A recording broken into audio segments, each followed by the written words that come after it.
Hello बच्चों, जितनी भी हम लोगों ने थ्योरी पढ़ी है अब तक उस पर एक अच्छा सा क्वेश्चन सॉल्व करते हैं। जैसे कि ये क्वेश्चन लिखा हुआ है, the number of liter of air required to burn 8 liter of C2H2 is approximately. तो देखो इस क्वेश्चन में क्या बोल रहा है, C2H2 का कंबशन करा रहे हैं, तो कंबशन कराने में बोल रहा है कितने लीटर एयर का वॉल्यूम रिक्वायरमेंट होगा। क्लियर है? तो देखो यहाँ पे क्या गिवन है आपको, C2H2। अब इसका कंबशन चलो करा दो। कंबशन कराना मतलब क्या होगा, ऑक्सीजन से रिएक्शन कराना है आपको। क्लियर है? अब ऑक्सीजन से रिएक्शन कराओगे तो क्या बनेगा, यहाँ पे CO2 बनेगा और क्या बनेगा, वाटर बनेगा। क्लियर है? सबसे पहली बात तो रिएक्शन आपको रिएक्शन लिखनी है। सेकंड नंबर पे रिएक्शन को आपको बैलेंस करना है। तो रिएक्शन बैलेंस कैसे करेंगे, बैलेंस मतलब नंबर ऑफ एटम रिएक्टेंट और प्रोडक्ट साइड में सेम होने चाहिए। यहाँ पे देखो 2 कार्बन है, पहले कार्बन बैलेंस करो। यहाँ पे CO2 भी कितना बनेगा, 2 बनेगा। फिर हाइड्रोजन यहाँ रिएक्टेंट में 2 है तो प्रोडक्ट में भी 2 होने चाहिए, 2 का 2 लिखा हुआ है। अब सबसे लास्ट में ऑक्सीजन बैलेंस करो। ऑक्सीजन कितना है, 4 + 1 5, तो O5 है तो ऑक्सीजन कितना होगा, O2 5/2। तो रिएक्शन लिख लिया और हम लोगों ने रिएक्शन को बैलेंस भी कर लिया। आधी बात समझ में? अब इस रिएक्शन का मतलब क्या होगा कि इसका 1 मोल इसके 5/2 मोल से रिएक्शन करेगा। इसका ये मतलब हुआ ना। तो देखो हम लोग यहाँ पे लिखते हैं, देखो जैसा कि हम लोग को पता है PV = क्या होता है, nRT होता है। ठीक है? अब यहाँ पे देखो इस क्वेश्चन में क्या हुआ, देखो वॉल्यूम के टर्म में क्वेश्चन दिया हुआ है। अब यहाँ पे प्रेशर और टेम्परेचर नहीं दिया हुआ है। इसका मतलब क्या होगा कि यहाँ प्रेशर कांस्टेंट है, टेम्परेचर कांस्टेंट है और R वैसे भी कांस्टेंट होता है। यानी यहाँ से आ गया volume directly proportional number of moles आ गया। यानी वॉल्यूम कैसे कैसे वेरी करेगा, जैसे जैसे मोल्स वेरी करते हैं। क्लियर है? तो यानी यहाँ पर मोल कैसे वेरी करते हैं, इसका 1 मोल इसके 5/2 मोल के साथ रिएक्शन करेगा। इसी प्रकार से मैं बोल सकता हूँ इसका 1 वॉल्यूम इसके 5/2 वॉल्यूम के साथ रिएक्शन करेगा। यानी इसका क्या दिया हुआ है तुम्हें क्वेश्चन में, ये 8 लिखा हुआ है, इसका 8 लीटर है। जब इसका 1 लीटर होगा तो इसका 5/2 लीटर से रिएक्शन करेगा। तो इसका 8 लीटर है तो इसका कितने लीटर होगा, 8 टाइम्स होगा 5/2 लीटर। यानी ऑक्सीजन कितना चाहिए होगा आपको, 20 लीटर O2 चाहिए होगा। आधी बात समझ में आपको? चलो ठीक है। तो यानी 8 लीटर C2H2 का कंबशन कराना है तो 20 लीटर ऑक्सीजन की जरूरत पड़ेगी आपको। क्लियर है? अब यहाँ पर ऑक्सीजन का वॉल्यूम तो आ गया, बट उसने ऑक्सीजन का वॉल्यूम नहीं पूछा, उसने किसका पूछा है, एयर का वॉल्यूम पूछा है। तो चलो हम लोग निकालते हैं यहाँ पर। जैसा कि हम लोगों को पता है एयर में 21% ऑक्सीजन होती है। यानी मैं यहाँ पे लिखूँ % of O2 gas in air कितना होता है, 21%। एयर में ऑक्सीजन का जो परसेंट होता है 21% होता है। यानी % ऑफ O2 की मैं बात करूं, कैसे निकालोगे, एयर क्या है, गैस है और O2 भी क्या है, गैस है। यानी ऑक्सीजन का परसेंट कैसे आएगा, ऑक्सीजन का volume divide by total volume मतलब एयर का वॉल्यूम इनटू 100, ऐसे परसेंट आता है। और ये वैल्यू कितनी दी है क्वेश्चन में, कितना परसेंट होता है, 21% होता है, जो कि मुझे पहले से पता है। ठीक है? तो देखो 21% ऑक्सीजन है। अब देखो वॉल्यूम ऑफ एयर पूछा गया, वॉल्यूम ऑफ O2 मैंने कैलकुलेट कर लिया है। तो वॉल्यूम ऑफ O2 की वैल्यू आप यहाँ रख दो। तो ये 20 हो गया, यहाँ से क्या हो गया, वॉल्यूम ऑफ एयर हो गया इंटू 100 हो गया इक्वल टू 21 हो गया। क्लियर है? अब इसको आप सॉल्व कर लो। तो यहाँ से आएगा volume of air equal to आएगा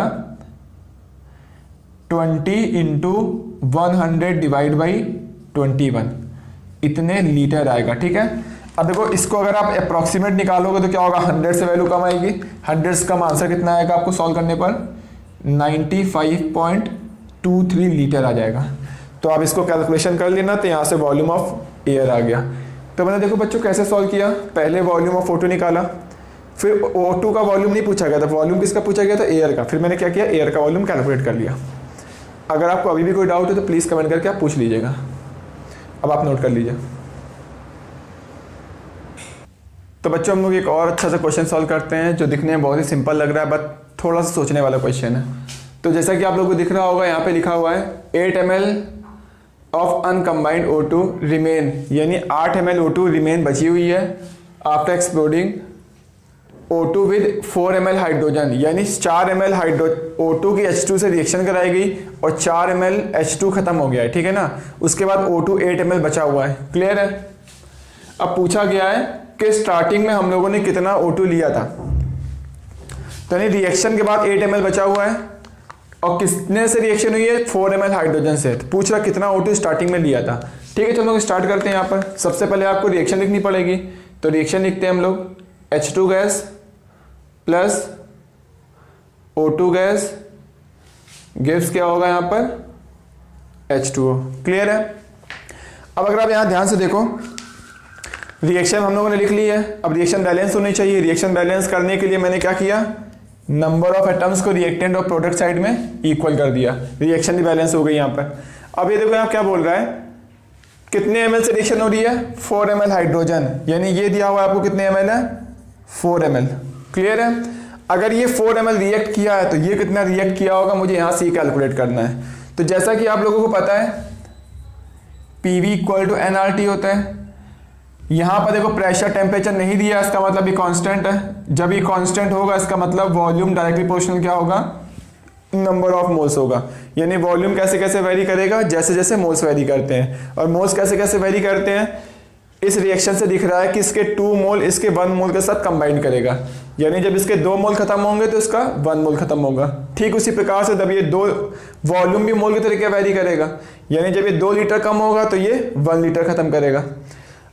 अगर ये 2 ml कंप्लीट होगा रिएक्शन करेगा तो ये 1 ml रिएक्शन करेगा। यानी इसके 2 ml से इसका 1 ml रिएक्ट करेगा, तो 4 ml से कितना रिएक्ट करेगा, 2 ml। क्लियर है। यानी अगर ये 4 ml कंज्यूम होगा तो ये 2 ml कंज्यूम होगा। यानी इसका 4 ml इसके 2 ml के साथ रिएक्ट कर गया। तो इसका रिएक्शन कितना किया, 2 ml। और स्टार्टिंग में बचा कितना, 8 ml। तो अगर मैं बात करूं टोटल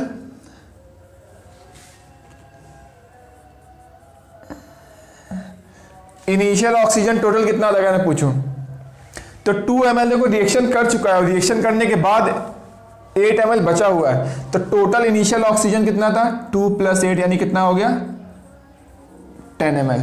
आधी बात समझ में। और आंसर भी देखो आपको 10 ml दिया हुआ है। क्लियर है, नोट कर लो आप। तो बच्चों देखो हम लोग एक बहुत ही अच्छा क्वेश्चन लेकर आए इस बार। जैसा कि आप लोगों को दिख रहा होगा कि यहाँ पे लिखा हुआ है 1 litre of CO2 is passed over hot Coke. यानी बोल रहा है यहाँ पर हॉट कोक मतलब यहाँ पे कार्बन की बात हो रही है। ये कैसा होता है, सॉलिड होता है। बोला यहाँ से हम लोग CO2 को पास कर रहे हैं। ठीक है, हम लोग यहाँ से क्या किया, CO2 को पास कर दिया। CO2 क्या होता है, गैस होता है।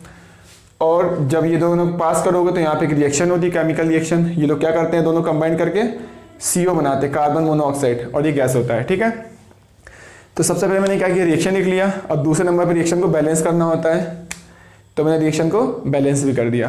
क्लियर है। अब बोला ये लेना कितना था आपको, 1 लीटर लेना था। तो मैंने लिख लिया कि मुझे 1 लीटर चाहिए था इनिशियल में। मैं इसकी बात नहीं कर रहा हूँ क्योंकि वो क्या है, सॉलिड है, मतलब सॉलिड का वॉल्यूम हम लोग लेते नहीं है। तो देखो यहाँ पर इस रिएक्शन का मतलब क्या होता है, रिएक्शन का मतलब मोल में होता है कि इसका 1 मोल जब इसके 1 मोल के साथ कंबाइन करेगा तो इसके 2 मोल बनेंगे। बट यहाँ क्वेश्चन आपको किस में दिया हुआ है, वॉल्यूम में दिया हुआ है। क्लियर है। तो जैसा कि हम लोगों को पता है PV इक्वल टू क्या होता है, nRT होता है। और यहाँ पे देखो प्रेशर टेम्परेचर नहीं दिया हुआ, इसका मतलब क्या, ये कांस्टेंट है। तो यहाँ से मुझे समझ में आ गया कि वॉल्यूम डायरेक्टली प्रोपोर्शनल क्या होता है, नंबर ऑफ मोल होता है। यानी वॉल्यूम कैसे कैसे वेरी करेगा, जैसे जैसे मोल्स वेरी करते हैं। मैं ये बिल्कुल भी नहीं कह रहा हूँ कि वॉल्यूम और मोल इक्वल है, ठीक है ना, वॉल्यूम अलग है, मोल अलग है। बट मैं ये बोल सकता हूँ कि वॉल्यूम कैसे वेरी करेगा, जैसे जैसे मोल वेरी करते हैं। अब मोल कैसे कैसे वेरी करते हैं कि इसका 1 मोल इसका 1 मोल से कंबाइन करेगा तो 2 मोल बनेगा। यानी इसके 1 मोल से इसका 2 मोल बनेगा। यानी ये क्या बनेगा, जस्ट डबल बनेगा। यानी स्टार्टिंग में अगर मैंने 1 लीटर लिया है, अगर रिएक्शन पूरी कंज्यूम होगी तो 0 बचेगा, तो 2 लीटर बन जाएगा। क्लियर है। बट मुझे 2 लीटर नहीं बनाना है, मुझे 1.4 लीटर बनाना है, मतलब उससे कम बनाना है। और मिक्सचर करना है, मिक्सचर मतलब CO2 भी होना चाहिए और CO भी होना चाहिए। आधी बात समझ में। तो इसके लिए देखो हम लोगों ने क्या किया, अगर मैं यहाँ से 0.1 कम कर दूं तो 1 लीटर था, अब 0.1 कम करोगे तो यहाँ 0.9 बनेगा, बचेगा। और 0.1 से ये कितना बन जाएगा, 0.2। तो 0.9 और 0.2 कितना हो गया, 1.1। यानी मैंने 1 लिया तो 1.1 बन गया, यानी 0.1 एक्स्ट्रा बन गया। क्लियर है। 0.1 एक्स्ट्रा कब बना, जब मैंने 0.1 कम किया। तो इससे मुझे यहाँ समझ में आया कि आप जितना यहाँ कम करोगे उतना ही टोटल में क्या होगा, मिक्सचर इंक्रीज कर जाएगा। तो मुझे देखो 1.4 लीटर बनाना है और यहाँ पे कितना दिया, 1 लीटर। 1 से 1.4 के बीच में डिफरेंस कितना है, 0.4 का है। तो मैंने क्या किया, यहाँ पर 0.4 कम कर दिया। यानी 1 लीटर था मैंने टोटल कंज्यूम नहीं किया, टोटल CO2 रिएक्ट नहीं करेगा, वो मिक्सचर बोल रहा, मतलब दोनों बचे होने चाहिए। तो मैंने क्या किया, 0.4 को कम कर दिया।